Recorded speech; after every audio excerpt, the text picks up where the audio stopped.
What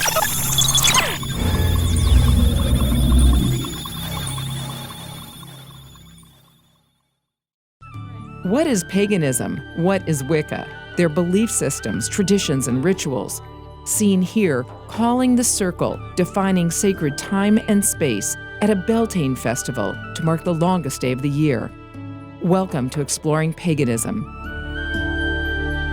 In this edition, we look at imagery and expressions of Wicca and paganism in popular culture, explore trends and additional resources. Katie THACKREY is a member of the Willow Dragonstone Community Coven in suburban Atlanta. I don't really get upset by pop culture or the media and their portrayal of us. There's kind of an acceptance that there's not a huge understanding about what actually happens. But I will say that, growing up in my house, my dad loved science fiction. So, all the Star Wars was in our house, and that sort of idea of like the movement of energy and how it kind of flows in and through all of us. Obviously, it comes from very Eastern roots, but that got me in the mindset of what magic is, and unbeknownst to me at that time. But so as I grew up, I just was always fascinated with anything medieval, anything with horses and fairies, and obviously Harry Potter and things like that. And even though they're not obviously real, the portrayal of the craft in most pop culture is not even close to what happens in an actual setting. It still got me in the mindset of accepting that, maybe we are in control of our destiny. Maybe it's not some predetermined, fear God and everything will be okay, just resignation of powerlessness. Maybe there's something that I can do. So, I think all signs point to the way. God, for whatever it's supposed to be, for whoever you are, I think shows up in whatever way you can receive it. So if that happens to be in Harry Potter for you, or if it happens to be on a billboard saying come to church, then whatever. Jax Gilbert routinely performs the role of priestess, leading ritual. Well, a lot of people seem to think that it's about devil worship, and he actually, for most pagans, does not even exist. I think that in history, the Catholic Church associated him with Pan because Pan was a very popular god, and they tried to make the pagans turn away from paganism and become Christians by depicting him as the devil and evil. And I think a lot of people still associate that connection, even though it was never a real connection. It was just something that was falsely communicated. I think people really need to accept the fact that paganism and devil worship are absolutely nothing together. That's not to say that there aren't witches that do worship the devil, but they're not pagans, really. There's a lot of ignorance going around, but I think that's true of any religion if you're not part of it. Look what's going on with the Muslims now. I mean, you've got a very small group of militaristic, dangerous people who have made this entire religion thought of as being dangerous, and that's not the case. I mean, Muslims in general are actually very nice people. They're just like anybody else. In fact, they are probably the ones who have suffered the most at the hands of these militant Muslims. So yeah, I think that's true of any religion that you're not familiar with. You're going to probably try and think of it as a negative aspect versus something that is what in your heart is true, even though religions are more alike than they are different.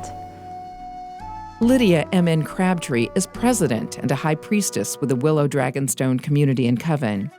In paganism and Wicca, there's a heavy sense of personal responsibility, and the sense that you are responsible for your destiny, for your energy, and for the things that happen to you. And you have to take ownership of that, and you have to work and lead with the universe and the gods you worship to bring about the best place for yourself and others. So I would say for most pagans, the concept of a Satan is not something that they would strictly adhere to, quite frankly. And most would see it as a concept created by Christianity. So it's not even like, it's like saying, do people who worship Vishnu honor Buddha? Well, they can look across and see Buddha and go, well, yeah, okay, so Buddha might exist, but they're not really concerned with Buddha, right? They're working on Vishnu. So for most pagans, we're like, well, do you believe in Satan? Well, a bunch of people over there do, but that's over there, that's not here where I'm at. So I think that's kind of how most people view it. I do think we believe in evil. I think because we are a religion that is about, fundamentally about the yin and yang, the maleness, the femaleness, the positive, the negative, you have to have some belief that negative things are. It is a fact of life that tornadoes happen and they kill people. The difference for us is we see a tornado and we see the loss of life and go, oh, that's the way things are. And there's no judgment about the person who died. There's not the sense that we pissed somebody off and so they came, some god off and so they came down and killed us, There's none of that attachment to it. Sometimes tornadoes just happen. Sometimes the earth quakes and a tsunami happens. There's not an attachment to this idea that divinity has some guiding hand in making that happen because he's an angry god or she's an angry god. Sometimes it just happens. But that's also rooted in history. I mean, if it's rooted in specifically the Catholic history. The Catholic history, two priests write a book called the Malleus Maleficorum. And in it, they put forth a bunch of ideas that we still see today. So the idea that witches wear conical hats, Malleus Maleficorum. The idea that witches ride brooms, Malleus Maleficorum. The idea that black cats are witches' familiars, Malleus Maleficorum. So all of these things were for these 1500 style priests, the way you identify these witches. Really what it was an attack on the pagan ways and an attempt to exert energy. Eventually, the Malleus Maleficorum is removed and it goes away, but the problem is it's rooted in the psyche. So when you see dancing skeletons, you can think the Malleus Maleficorum. When you think of a witch and you think Satanist, which is not the same, then Malleus Maleficorum. So you have these ideas in our psyche that nobody's been educated enough to understand aren't the same thing. What pagans have done with pop culture is what no other religious group has done. We've looked at pop culture and we've seen that today's pop culture is the myth of tomorrow. So we look at, let's take some popular ones, Star Wars, Star Trek, and in those storylines and plots, we understand that there is a mythos, there are archetypes being demonstrated. And unlike other religions that would go, we like run over and embrace that. We're like, yeah, especially in the anime culture that comes out of Japan. A lot of those anime cultures have some really good truths. Sailor Moon is an excellent example, where the characters are built around the nature of the stars and planets. And so Sailor Moon is this loving mother, and Sailor Mercury is this really smart girl who's deeply spiritual, and all of that corresponds with the actual associations of those planets in mysticism and occult. So you have people who are running into it. It's a whole new genre of paganism that's on the rise in the past 6 to 5 years called pop magic. And it's about looking at those things. And I'm going to give you my personal dirty little secret about pop magic. I like to wear false eyelashes because it makes my eyes be seen beyond myself, but I am by no means a girly girl. And I kept struggling to put these lashes on, and so trying to put these lashes on one day, and I go, oh, Saint Marilyn Monroe, please help me put my eyelashes on. Because certainly if anybody's gonna be a saint of modern makeup, it's gonna be Marilyn Monroe, right? And so I said that prayer and put my eyelashes on, bippity boppity boo, like I'd done it all my life. And so then I ran out and bought a candle with Marilyn on it, and now it's in my bathroom, and whenever I'm gonna put eyelashes on, I turn it on and let the energy of Marilyn flow through me so I can be a hot babe. That is the essence of pop magic.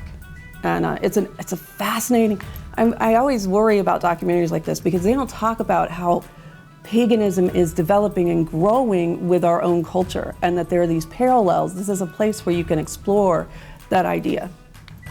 Willow, for the last Pagan Pride, put on a Pokemon ritual because Pokemon lends itself very well to the ritualistic leanings of paganism. And it went off, it was fabulous, you know, and I don't know any other religion that does that. Any other religion that looks over at what's going on in our real world and says, what are the truths that are underlying? You know, everybody's blowing this off, but there's some truth here, and what is that truth? And I think pop magic definitely looks at that. I'm very honored to know Janet Farrar and Gavin Bonin. They are the ones who have written the book Progressive Witchcraft, and then right now it's been re-released as The Inner Mysteries. And as I understand from them in Europe, it has gone much more progressive. So what you would see in Willow and how Willow is structured and how it runs itself is much more common in Europe than it is in the United States. And I think, I like to think that it's because the United States is always about 20 years behind Europe. and especially in movements like social movements like this. And so that's what I think it is. I just think that it takes ideas longer to make that journey. And then America, as stubborn as we are, has to look at that and digest that and decide what it's going to be for us and make it our own. So I think that's part of that as well. In America, Georgia has been a hotbed of really awesome pagan music and pagan bards. And I would cite Spiral Rhythms as one of our probably most prominent, well-known chant groups in the US, and they are right here in Georgia. And the things that they've written are, you know, I'll travel to California and people will know those chants. So very prolific group is Spiral Rhythms. We have a bard in Georgia called Arthur Hines, and his writings for years have been influencing how pagans look at some of the deeper mysteries, religious, spiritual mysteries that are part of paganism. So we're very blessed. And we love to drum. You've been to Ritual with us. You saw us get up and drum and sing, and we love to have that music. And then there's an entire art around what do the gods look like, and can I, you know, if I'm connected to one god, let me draw that god or goddess. So yeah, the arts flourish in paganism in it reminds me of the way that we think of maybe the Greeks and Romans, because we would see on their everyday vessels were pictures of the gods. And I think pagans today tend to lean to that as well. Sarah Neal is CEO of Willow Dragonstone, as well as one of the community high priestesses, one who, like others who have trained for leadership roles. I am a Charmed junkie, which is horrible, because I love that show. They tried to make a few efforts to correlate it with Wicca, and they made a valiant effort, but they just came up short a few times. But I love that show. I'll get in a kick, and I will watch the whole series every once in a while. I think it's more, though, the bonds of sisterhood and that sort of thing. But I think media, pop culture's trying. They're not there yet. But as long as people stop being afraid to ask questions and start learning to have respectful conversations, that just because I have a certain belief doesn't mean I think you have to have those beliefs either. It's okay that we all have separate beliefs, because it's because we're individuals that make humankind so amazing. We just have to learn to respect each other's individuality. So the more we can do that, I think, then the better it'll be. And it'll help if pop culture starts to look at that. And I think we're getting closer. We're just not quite there yet. So all we can do is keep asking questions and keep making sure that if we're going to put something out, it's in line with the spiritual beliefs that are going on. So it never hurts to ask questions. If you're curious, ask questions.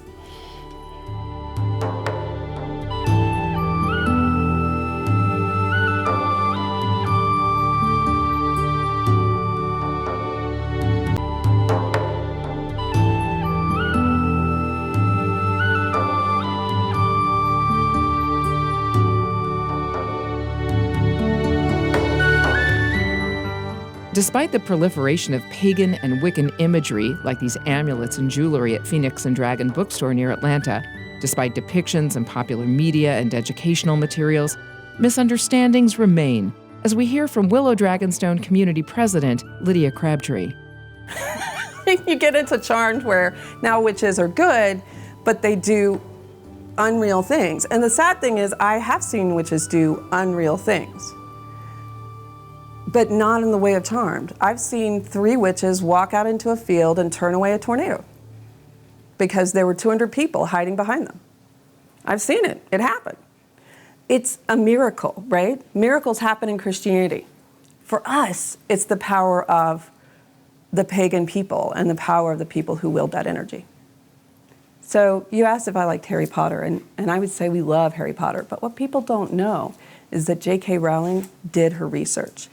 So one of the things that I do is something called geomancy. I teach it and I study it. It's a type of divination that goes back to Islam and Muslim practitioners, and they still use it today. In this, there are 16 figures. One of the figures is Albus. It means the white. So J.K. Rowling goes off and names Albus Dumbledore. And the opposite of Albus in the geomancy is Rubeus. And you have J.K. Rowling taking that and making Rubeus Hagrid. And she's using the principles of geomancy and the principles of these juxtapositions to create character. And so for pagans, we read it and we're like, oh, we know where you got that.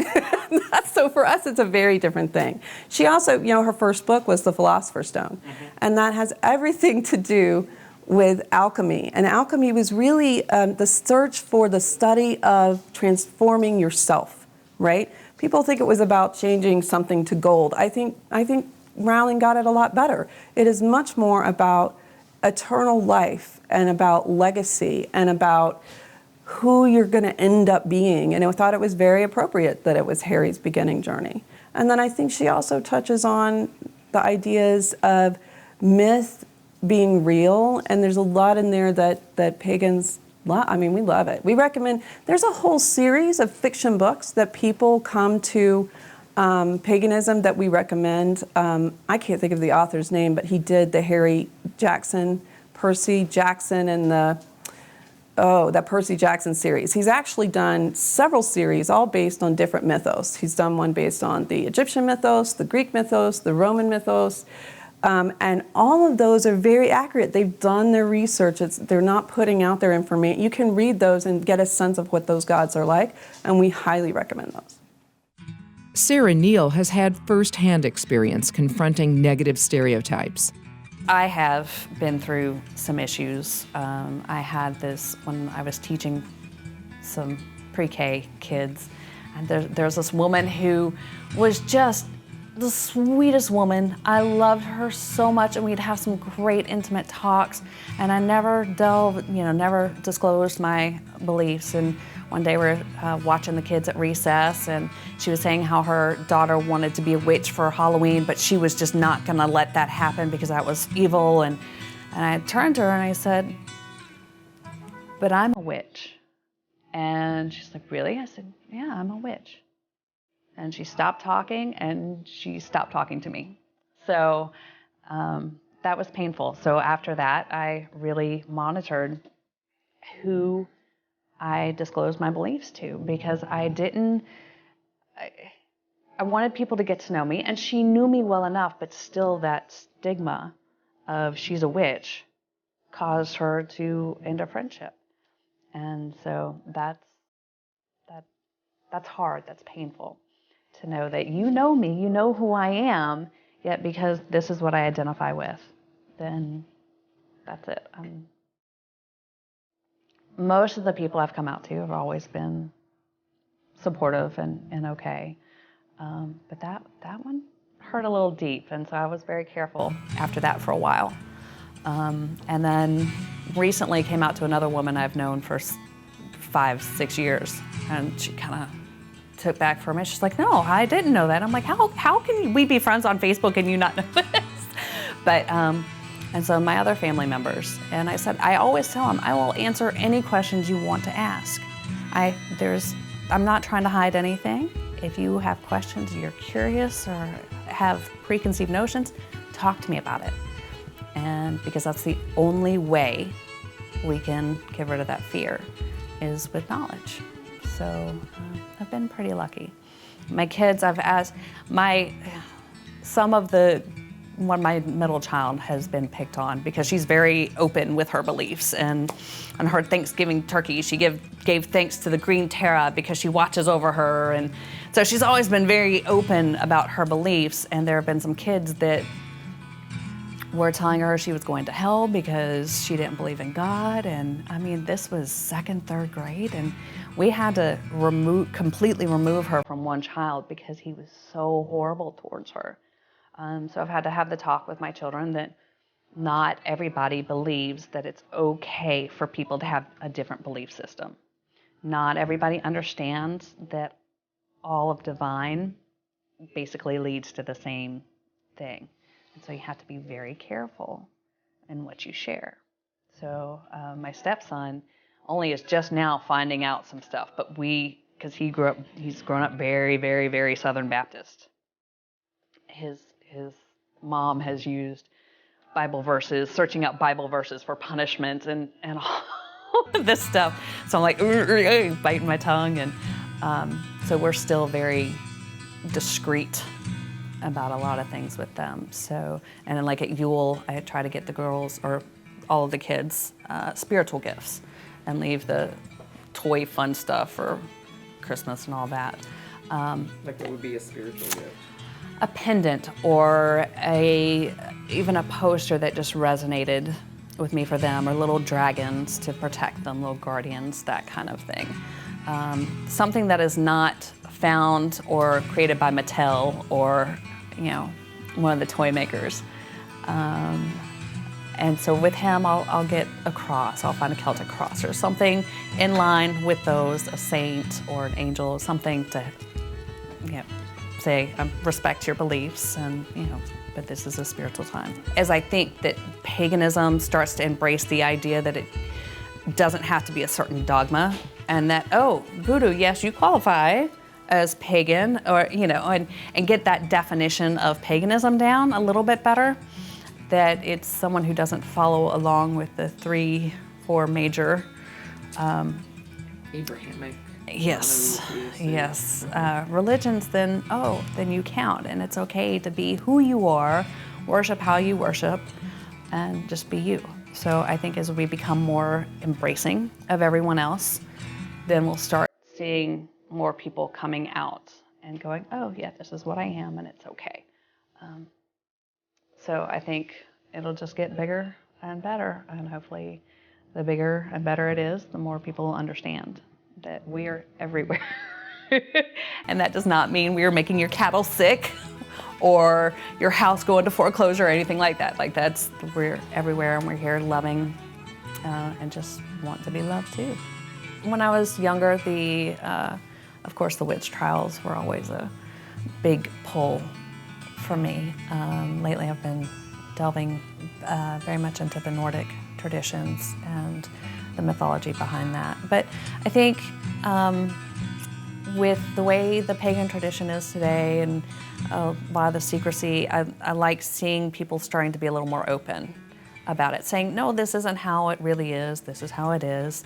And the idea of just because we don't follow the same path, like Dia follows a more Celtic path, I follow a more Nordic path. There is no reason we can't work together to create something beautiful.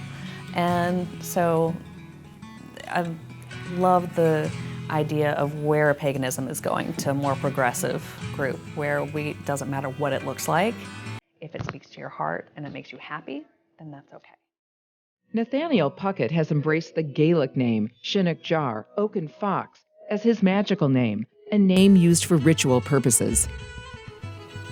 We're not evil people. That's a lot of what I dealt with growing up when I finally came into my own and really started openly celebrating my spirituality. And there's a lot, especially from some of the more Abrahamic religions, there's a lot of misunderstanding about what it is that we do and what it is that we celebrate. And we're not Satanists, we're not, We're not devil worshippers. We don't eat babies. Some of us may make jokes about it to mess with people, but it doesn't actually happen. It really is just a matter of, we are people who care deeply and feel connected deeply to the world that we live in. And we want to be able to celebrate that in ways that we see fitting with each other, and that's really kind of the most of it. We're not Hollywood. You can come and hang out with us. You're not going to see sparks flying everywhere, people flying around on broomsticks as much as we wish it were so. But as young as Wicca is, and as some people refer to it as neo-paganism is, our roots are deep. And we're not a Reconstructionist religion, but we do see ourselves, a lot of us see ourselves as trying to reconnect with something that's a lot older than most people realize. And that's, for me at least, in the way I practice my spirituality, a lot of the focal point as far as the actual ceremonial and ritualistic side of it goes, is trying to connect as close as possible to those older rituals and actually trying to recreate that. Tony CRABTREE is co-founder of Willow Dragonstone Community Coven and serves as a priest during ritual. Wicca in general is about your individual journey, spiritual journey. It's not about being a coven, and it's not about what everybody else is doing.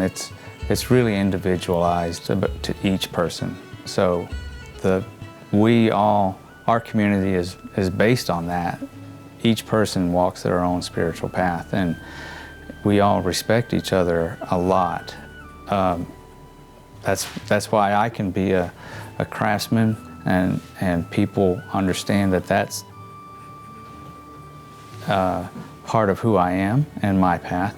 Other people are teachers, other people are herbalists and healers, and we all have something that we're good at, but we all come together. We do have a common core belief, but each one of us has a different actual journey in this.